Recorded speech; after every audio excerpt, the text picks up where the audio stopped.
अब हम स्टार्ट करते हैं क्वेश्चन नंबर 2। स्टेटमेंट है आपने बाइनोमियल थ्योरम की मदद से वैल्यूज फाइंड करनी है अप टू 3 डेसिमल प्लेसेस, यानी पॉइंट के बाद 3 डिजिट्स तक आपने आंसर मालूम करना है। और जिसमें फर्स्ट पार्ट है स्क्वायर रूट 99 हमने सॉल्व करना है with the help of binomial theorem. इसका मतलब है कि हमारे पास बाइनोमियल एक्सप्रेशन होना चाहिए, यानी 99 को सबसे पहले हम दो टर्म्स में लिखेंगे और इसकी पावर बन जाएगी 1/2, क्योंकि square root is actually power 1/2 contain करता है।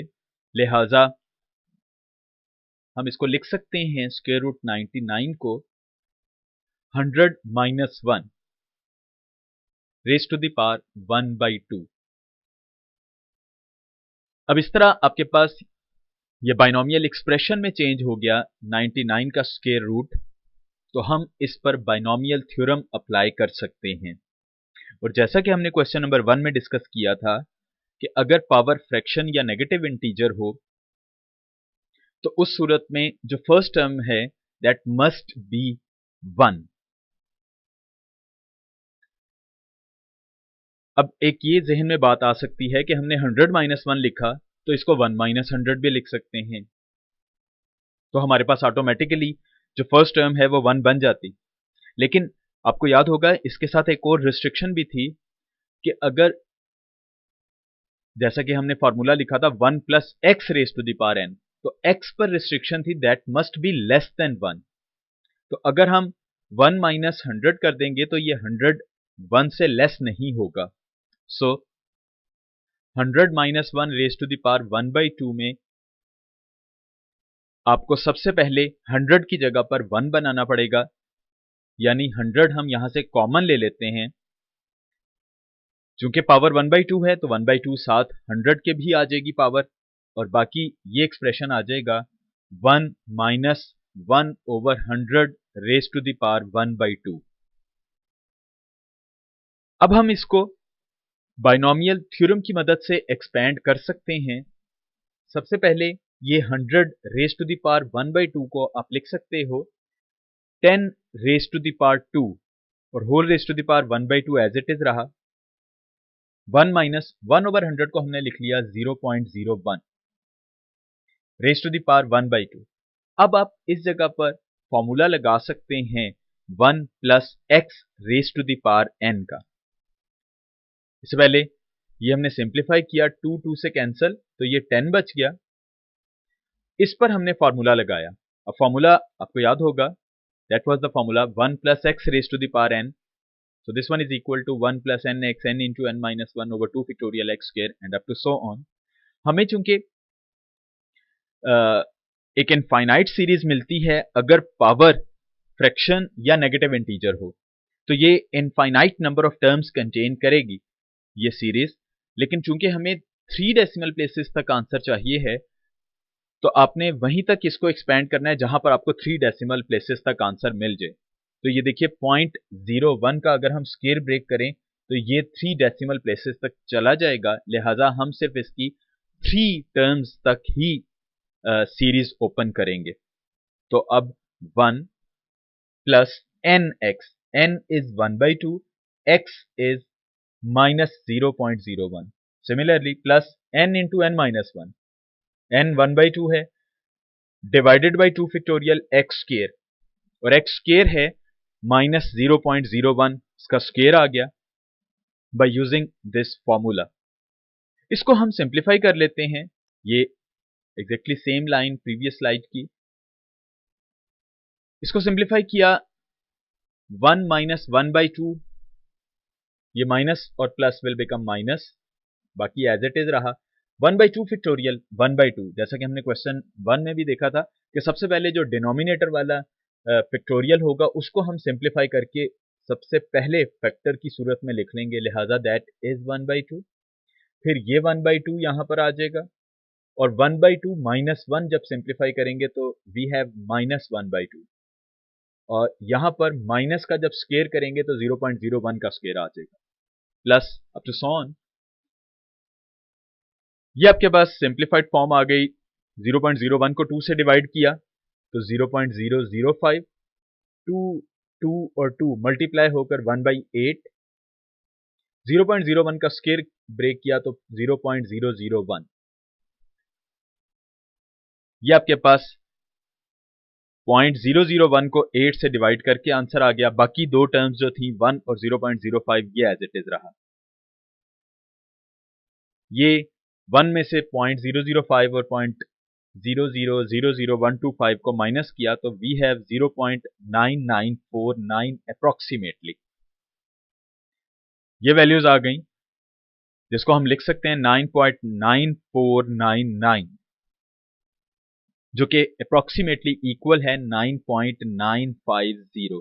क्योंकि हमें चाहिए था 3 डेसिमल प्लेसेस तक आंसर, तो हमने इसको 3 डेसिमल प्लेसेस तक सिंप्लीफाई करके आंसर दे दिया। तो इस तरह आप with the help of binomial theorem किसी भी बाइनोमियल एक्सप्रेशन में कन्वर्ट करके वैल्यू फाइंड कर सकते हैं। So next part, second part, 0.98 raise to the power 1/2। अब हम इसको भी सबसे पहले बाइनोमियल एक्सप्रेशन में कन्वर्ट करेंगे तो दो टर्म्स होनी चाहिए। 0.98 इसको करीब तरीन सिंप्लीफाई करके इंटीजर के ये करीब तरीन 1 है, तो 1 में से अगर हम 0.02 माइनस करें तो 0.98 आ जाएगा।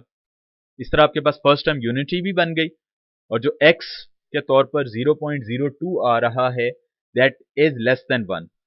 इस पर बाइनोमियल थ्योरम फ्रैक्शनल पावर वाला आप लगा सकते हैं जो हमने फर्स्ट पार्ट में अप्लाई किया।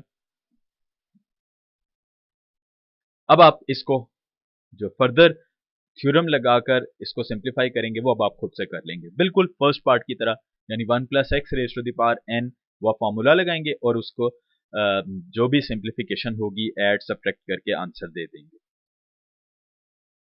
क्वेश्चन नंबर 2 का पार्ट 4, क्यूब रूट ऑफ 65।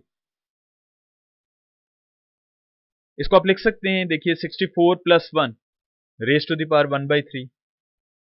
64 की पावर 1/3, ये 64 कॉमन लेने के बाद बाकी बचा 1 + 1/64 की पावर 1/3। अब ये 64 that is 4 raise to the power 3 raise to the power 1/3। बाकी जो ये वाला एक्सप्रेशन है ये एज इट इज रहा। अब यहां पर आप एक पॉइंट नोट कीजिए कि हमने 65 की पावर 1/3 जो था उसको 64 + 1 लिखा। क्या 63 + 2 भी लिख सकते थे या 60 + 5 भी लिख सकते थे? जी लिख सकते थे, लेकिन यहां पर हम ऐसे इंटीजर में इसको कन्वर्ट कर देंगे जिसकी ये वाली पावर जो यहां पर मौजूद हो, यानी बाइनोमियल थ्योरम में जो ये वाली पावर बने, ये वाली पावर, ये आपके पास होल पावर कैंसिलेशन की सूरत में हो सके।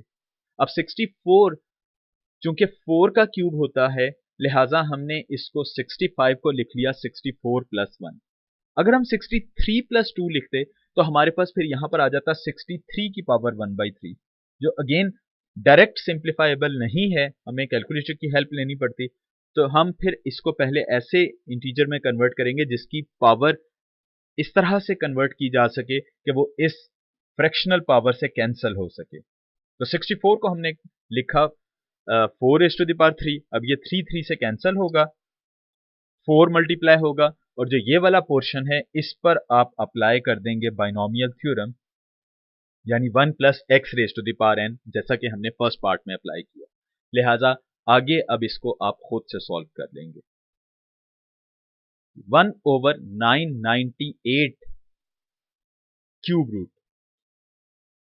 रूट ऑफ 998, ये आपके पास इसकी सिंप्लीफिकेशन की हमने। 998 को हमने लिखा 1000 - 2 रेज़ टू द पावर -1/3। 1000 को आप 10 रेज़ टू द पावर 3 में कन्वर्ट कर सकते हैं ताकि 1/3 सिंप्लीफाई हो सके, और 2/1000 को आपने लिख लिया 1/500। अब इसको आप बिल्कुल जैसे हमने पहले इसे प्रीवियस पार्ट सिंप्लीफाई किया उस तरह से ही आप इसको सिंप्लीफाई कर लेंगे। 252 की पावर 1/5 सॉरी, ये हमने 243 प्लस 9 बिल्कुल उन्हीं रूल्स पर। अब 243 3 रेज टू द पावर 5 होता है ताकि 5 5 से कैंसिल हो सके, और जो बाकी अगला portion 1 + 1/27 raise to the power -1/5 है, इस पर आप बाइनोमियल थ्योरम अप्लाई करेंगे तो ये आप आसानी से सिंप्लीफाई कर सकते हैं, लिहाजा इसको आप फर्दर खुद से सॉल्व कर लेंगे। Question number 2, 9th part, √7 divided by √8। आप इसको देखिए, हम इसको लिख सकते हैं 7/8, यानी इसको पहले हम लिख सकते थे 7/8 का स्क्वायर रूट, यानी दोनों पर स्क्वायर रूट था, इसको हमने एक स्क्वायर रूट में कन्वर्ट किया, जिसको आप 7/8 रेज टू द पावर 1/2 लिख सकते हो। 7/8 को हमने कन्वर्ट करना है बाइनोमियल एक्सप्रेशन में, यानी दो टर्म्स बनानी है, तो 7/8 कैन बी रिटन एज 1 - 1/8, यानी ये 7/8 is actually equal to 1 - 1/8 power 1/2। अब ये बाइनोमियल एक्सप्रेशन में चेंज हो गया, जिसकी पावर फ्रैक्शन में है, तो आप यहां पर फॉर्मूला अप्लाई कर सकते हो 1 + x raise to the power n का। तो अब आप इसका बाकी पोर्शन खुद कंप्लीट करेंगे। तो अब रिमेनिंग पार्ट्स ऑफ क्वेश्चन 2 और इसी से रिलेटेड एग्जाम्पल 4, जो पार्ट कंप्लीट नहीं हुए वो पार्ट्स कंप्लीट कर लीजिएगा, और एग्जाम्पल 4 ये आप बाइनोमियल थ्योरम की मदद से सिंप्लीफाई कर सकेंगे आप।